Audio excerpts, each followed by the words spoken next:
ശേഷം medicine ഒഴിവാക്കിയാലും I coffee തുടരണോ? അങ്ങനെയാണെങ്കിൽ പിന്നെ എന്തിനാണ് ഐ കോഫി ഉപയോഗിക്കുന്നത് എന്നുള്ളൊരു ചോദ്യം വന്നിട്ടുണ്ട്. നല്ലൊരു ചോദ്യമാണ്. സ്വാഭാവികമായിട്ടും പല ആളുകളുടെയും മനസ്സിലുണ്ടാവുക ഒരു ചോദ്യം. റൈറ്റ്. ക്വസ്റ്റ്യൻ, നിങ്ങൾ ഐ കോഫി എന്തിനാണ് ഉപയോഗിക്കുന്നത് എന്നുള്ളതാണ്. ഡയബറ്റീസിന് പെർമനന്റ് സൊല്യൂഷൻ ഇല്ല. ബാലൻസ് ചെയ്ത് കൊണ്ടുപോകാൻ മാത്രമേ പറ്റുള്ളൂ. ഒരു ഓപ്ഷൻ നിങ്ങൾക്ക് ഗുളിക അല്ലെങ്കിൽ ഇൻസുലിൻ മെഡിസിൻ ഉപയോഗിച്ചുകൊണ്ട് ബാലൻസ് ചെയ്ത് കൊണ്ടുപോവുക. സ്വാഭാവികമായിട്ടും ഈ ഷുഗർ ഡയബറ്റീസ് കൊണ്ടുണ്ടാവുന്ന ആഫ്റ്റർ എഫക്ട്സ് അതിനെ പ്രിവെന്റ് ചെയ്യാൻ ഈ ഇൻസുലിൻ മതിയാവില്ല, അല്ലെങ്കിൽ ഗുളിക മതിയാവില്ല. കോംപ്ലിക്കേഷൻസ് കൂടുമ്പോൾ വീണ്ടും നേരത്തെ പറഞ്ഞ പോലെ മെഡിക്കൽ എക്സ്പെൻസ് കൂടും, ശാരീരിക അസ്വസ്ഥതകൾ കൂടും, ഇതെല്ലാം സഹിക്കേണ്ടി വരും. റൈറ്റ്. ഇനി കോഫിയാണ് നിങ്ങൾ ഉപയോഗിക്കുന്നതെങ്കിൽ അലോങ് വിത്ത് മെഡിസിൻ കോഫി ഉപയോഗിച്ചു കഴിഞ്ഞാൽ ഗ്രാജുവലി നിങ്ങൾക്ക് ആ മെഡിസിൻ സ്റ്റെപ്പ് ബൈ സ്റ്റെപ്പ് ആയിട്ട് ഒഴിവാക്കാൻ സാധിക്കും. മെഡിസിൻ കംപ്ലീറ്റ് ഒഴിവാക്കാൻ പറ്റും.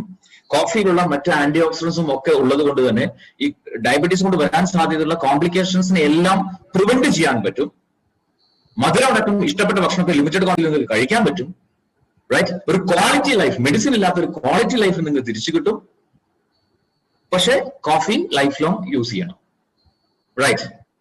ചോയ്സ് നിങ്ങളുടെയാണ്. മരിച്ചുകൊണ്ട് ജീവിക്കണോ ജീവിച്ച് മരിക്കണോ എന്നുള്ളത് നിങ്ങളുടെ ചോയ്സാണ്.